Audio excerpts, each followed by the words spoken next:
পরিণীতা ধারাবাহিকে আসতে চলেছে মোড় ঘোরানো পর্ব।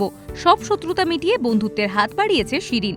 বন্ধুদের মাঝে তিক্ততা দূর করতে নিজের এবং পারুলের সব বন্ধুদের নিয়ে একটা ফ্রেন্ডশিপ পার্টির আয়োজন করেছে সে। তবে শিরিনের এত ভালো মানুষই দেখে সন্দেহের দানা বেঁধেছে পারুলের মনে, যেটি নিয়ে রায়ান তাকে বারবার আশ্বাস দিচ্ছে যে শিরিন ভালো হওয়ার চেষ্টা করছে, সবকিছু নিজে থেকে ঠিক করতে চাইছে। তুই কেন বেকার ঝামেলা করতে যাচ্ছিস?